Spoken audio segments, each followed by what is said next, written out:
We regularly talk about all of the different components that go into what we are considering to be a pan-reactionary movement.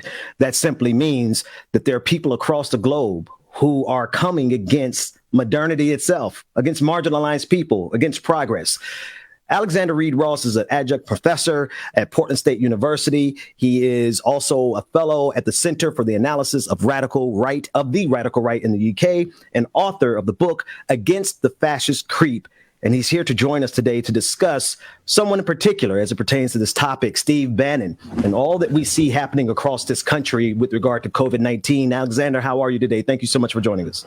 I'm doing great, Benjamin. Thank you for having me. The pleasure is ours. We've talked extensively about Steve Bannon, who was, or probably still considered to be, Donald Trump's henchman, but almost like Dick Cheney was to George W. Bush. I think, would you agree, it's safe to say that Steve Bannon is more of the Machiavellian hand behind what we see happening? That was, everyone gave credit to Donald Trump, but would you agree that Steve Bannon is the puppet behind a lot of the stuff we're seeing right now?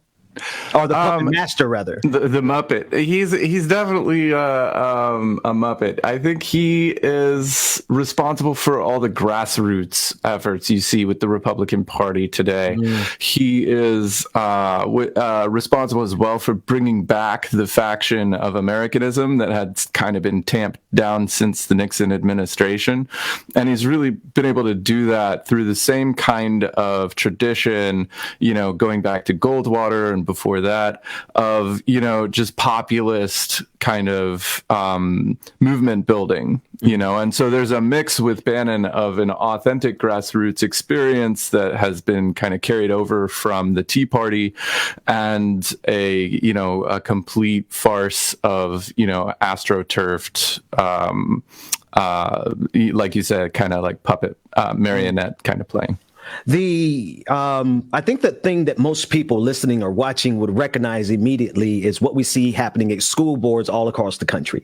We see groups of people who are organized. They have the same talking points, whether they are in Kentucky or whether they're in Florida. Mm-hmm. We see they come out saying the same sorts of things. And I heard this. There's a clip of Steve Bannon and a tweet, for that matter, where he's basically saying this is intentional. We're organizing this. Mm-hmm. Talk about this what looks like it's grassroots, but it is actually just it's really coordinated from a top down level. And Steve Bannon is a core player in that. Yeah, I think that there's a lot going on at the same time. So he's helping to spearhead this kind of media attack, and he's constantly on his podcast, he's constantly bringing people in from the white nationalist movement, anti-immigrant movement. And they're big fans of like tokenizing people in order to kind of pretend that their politics are more harmless than they actually are. And then at the same time, there are sort of cells in different cities throughout the country, which come out and they're fully capable of bringing a different sign to each protest. So when it seems like there's a movement for this one kind of insurgency happening at one given time, it's pretty general, and that same group of people you'll see out the next month, targeting a completely different issue or group of people, right? So that gives the impression that you're seeing this real kind of the popular sentiment boiling over, when in fact it's just a highly mobilized fraction of the country.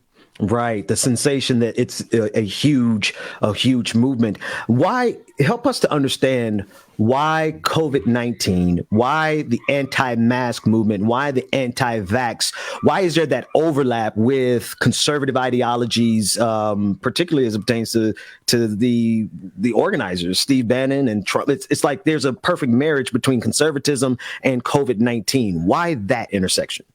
I mean, they used to call it the cordon sanitaire, right? This line that you wouldn't break because otherwise, it would be this kind of infection of global politics. And Bannon is definitely outside of that. I think that what he is doing and what the Republicans in general are doing right now, basically just fostering this kind of militant opposition to, the federal government. It kind of harkens back to what conspiracy theorists have been doing on the far right for a long, long time, right? You have the same kind of theories that just sort of mutate and metamorphosize to incorporate new things going on. So there used to be this Agenda 21 that was the UN is going to depopulate the West by sending like Crips and Bloods house to house to disarm, honest patriots and then send them to FEMA camps in order to build a kind of eco paradise in the US West, right? So this is like an old school conspiracy theorist from like the 90s that really merges a lot of different, anxieties of the sort of white American who feels left behind or whatever trope. And today that's just sort of mutated to add the anti-vax stuff where, the vaccines have microchips in them that are going to be sent through a kind of 5G transmitter into receptors in your brain, and that will control you and keep you tame. And then, that's the extreme version. And then the other side of that is this sort of libertarian, like this is a beta test for total liberal totalitarian domination over everyday life. So that's kind of where it is. It's like in the far right of the conservative movement, which has, there used to be a wall there, and that's just been completely breached. And now we have what we have. Tell me about you gave it a specific name and I didn't catch it. What is the name of that wall that should not be breached, else we fall into the abyss of conspiracy theory?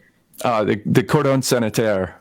Yeah. Yeah, no, I'm fascinated by that concept. I heard another commentator say it like this: you can't peddle conspiracies because they get out of control. It's kind of a simple rule of thumb that has been completely ignored because there's power behind it.